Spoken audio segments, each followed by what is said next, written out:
Takže já vás zdravím u dalšího videa. Dneska tady máme opět unboxing. Tentokrát to budou kulové pumy. Tak se na to rovnou vrhneme. Měly by to být jenom kulovky. Vlastně já už ani přesně nevím, co tam všechno je, ale kulovky a asi nějaké výmetníky. Takže to otevřu. Tak, ježišmarja. Skartováčka. Tak, nevadí. Takže jdeme na to, vytahujeme kulovky. Co to za 75? Ani nevím od koho to je. No, to je jedno. Takže první, tady máme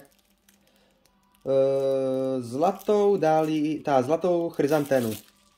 Zlatou chryzanténu. To je bordela. Zlatou chryzanténu, potom tady máme Silver Crown to Blue Tail. Takže stříbrnou korunu. Jo, tak teď tu máme dýmovnici, PXM-kovou, 60. Černou. To jsem ještě neměl, tak vyzkouším. Jinak, jestli jste si mohli všimnout, se vrátila kvalita videa. Mám novou kameru, takže už by zase měla být 4K kvalita, takže jsem z toho nadšený. Mám radost. Takže to mám tu PXM-ku. I PXM-ka jsou super. Chtěl jsem se na PXM 40, ale ty už jsem prostě nikdy nezahnal. My jsme je minulý rok a ty jsou fakt super, ty dýmovnice. Mají krásnou barvu a stojí, myslím si, že nějakých 60 korun, nebo ani ne, vlastně 40 korun a ten efekt je úplně luxusní. Tady ta stála, myslím si, že je nějakých 80 nebo nějak tak. Jestli tam bude faktor, tak se můžu podívat, ale myslím si, že stála 80 korun. Tak, pak tu máme další kulovku, to je brokátová koruna do zelená.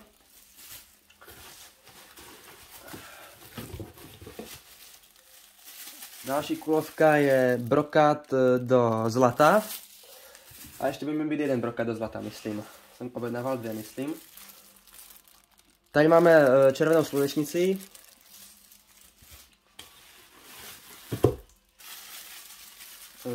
Potom modrou slunečnici. Tady máme rozbalnou stopinu.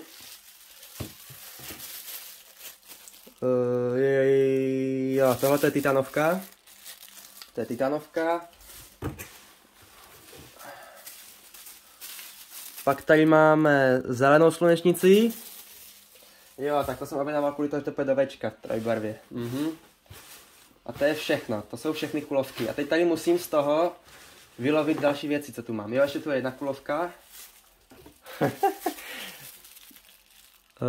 Zase modrá slunečnice.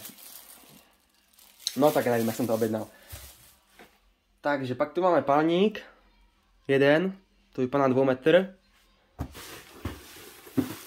A objednal jsem si víc palníků, myslím. Jo, tady jsou. To jsou už metrové, jeden, tady další 2 metrový, takže 2 metrové, 1 metrový.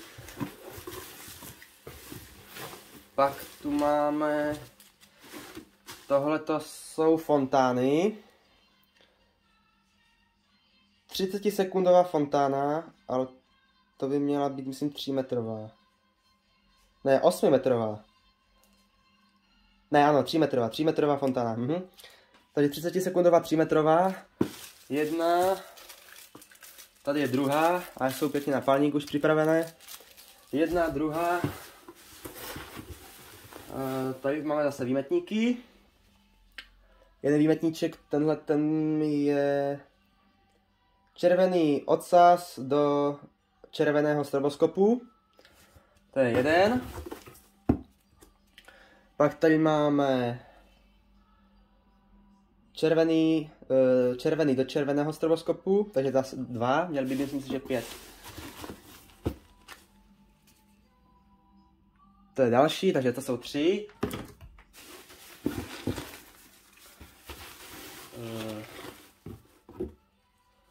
To je čtvrtý stejný. A ještě by měl být jeden, myslím, někde.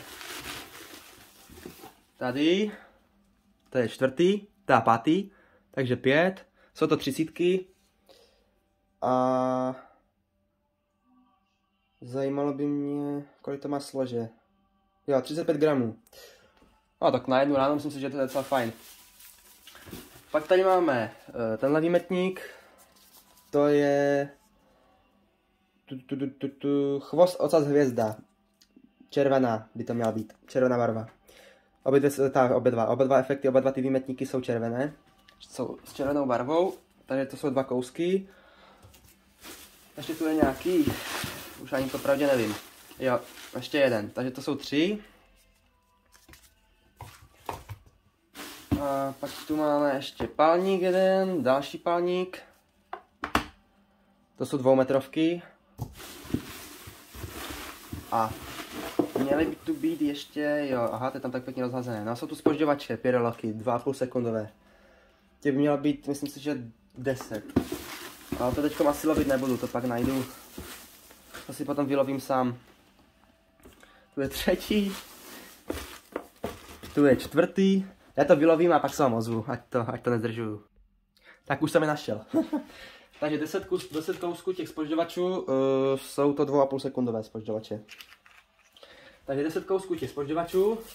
Pak tady máme 2 fontánky, to jsem se ještě ani nepodíval, kolik mají gramů. Protože jsou docela těžké. Taky 35 gramů, jak ty výmetníky. Takže to by měly být ty 3metrové 30 sekundové. To jsou 2. Pak tady máme 3 kousky těchto výmetníků 30 mm s červeným stroboskopem, chvostem a ocasem. Takže to prostě červený ocas, prostě klasické chvosty. 3 kusy a 5 kousků 30 mm, to jsou ty červený ocas, akorát, že to je se stroboskopem červeným. Pak tam jsou nějaké palníky, ty vždycky dokupuju, když jsou. A PXM 60 černovou dymovnici, na to si uděláme test, protože tu jsem ještě neměl, to mě zajímá teda. Říkám, měl jsem ty PXM 40 a ty byly fakt super, ta fialová, to je asi moje nejblíbenější dymovnice. Výmetníky, fontány, dymovnice a pak tu máme 10 kulovek. Pokud počítám dobře, 2, 4, 6, 8, 9, tak 9. Tak 9 kulovek. Efektiv už vám z doma říkat nebudu, prostě 10 kulovek. Tak to by měl být dnešní unboxing. Ještě budu asi objednávat kompakty, doufám, že to stihnu do Vánoc natočit a doufám, že mi to přijde taky do Vánoc. Protože teďkom toho mají ti pošťáci docela dost. Ale to jsem to trošku podcenil na ten čas. Myslím si, že bych to měl stihnout. Takže příští týden byste mohli očekávat unboxing kompaktu a pak akorát přikoupím ještě něco v Lidlu od Piroka a to bude letos všechno. Nějak petardy už jsem nějaké nakoupil a petardy mám i z minulého roku, takže to by myslím pro letoček celkem stačilo. Tak jo, děkuji, že jste se dívali. Budu se na vás těšit do našich videí a mějte se. Když tak budu rád za odběr a like, ať se trošku zase rozjede ten kanál. A mějte se, čau.